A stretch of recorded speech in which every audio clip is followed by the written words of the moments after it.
So it recently occurred to me that a lot more players are getting into No Man's Sky lately.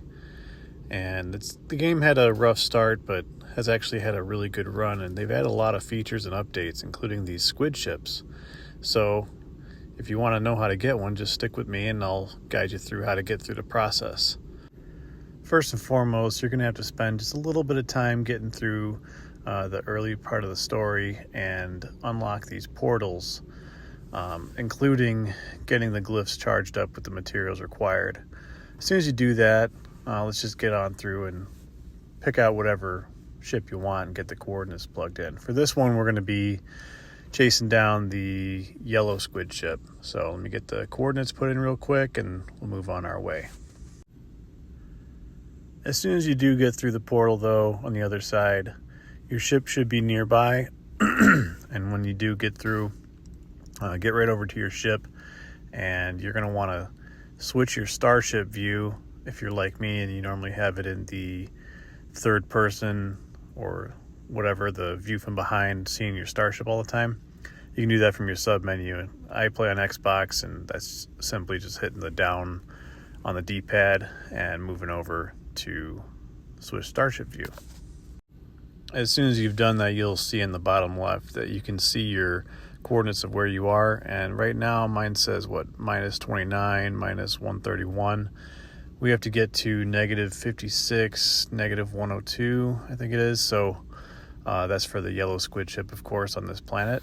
And it might take you a second to orient your ship and aim the right way and figure out which way you have to actually go. But for this one, I figured out that this base is pretty close to where the ship has crashed, where you can grab it. So I just warped over real quick.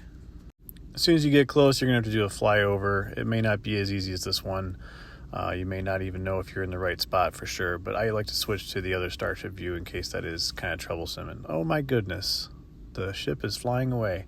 That means someone has claimed it, and that's okay. I actually wanted it to be part of this tutorial, so I'll walk you through how to get that fixed. Go to your menu, network, and you're going to want to turn off the multiplayer.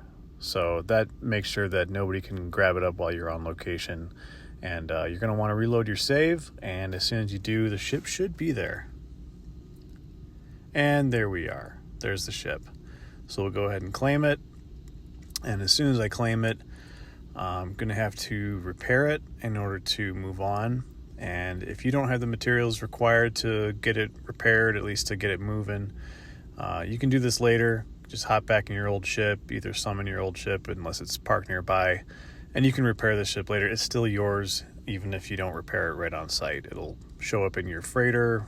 You can summon it at your base, wherever you are, as long as the launch thrusters actually work. So, but if you do, just go ahead and repair it real quick. And I don't normally do the shield, but I'm not sure on how far away the nearest space station is. And you can head to the nearest space station, portal home, or if you want to head to the Nexus, otherwise the space anomaly, and show off your ship. You know, that's where the other players are going to be. You can bring it on to a multiplayer mission and, you know, have fun. If you've never been to the space anomaly, I recommend just moving on through a little bit of the story. They introduce it pretty early. You don't have to wait till like late game or anything like that. It's pretty early game access, and there's lots to do. There's the weekly missions and whatnot, but you can also see all the cool exotic ships and different stuff that you might not have found yet that other players have. So it's a cool place to visit when it works, and it actually loads pretty fast if you have the networking multiplayer turned off. So for me, I'm just going to scrap the ship. I've done this multiple times. It's a good way to grab units as well as upgrade materials like extra slots for the ships that you do use. But I also already have a squid ship, so I'm happy with the one that I've got. So it is quick units, and you know, that's pretty much it. You know, I'm going to apply it to my ship here real quick and move on. But other than that, if you have any questions, you know, hit me up in the comments. And here's that table again if you want to screenshot it. Otherwise, you know, you come back here, let me know if it worked out for you, and good luck to you guys.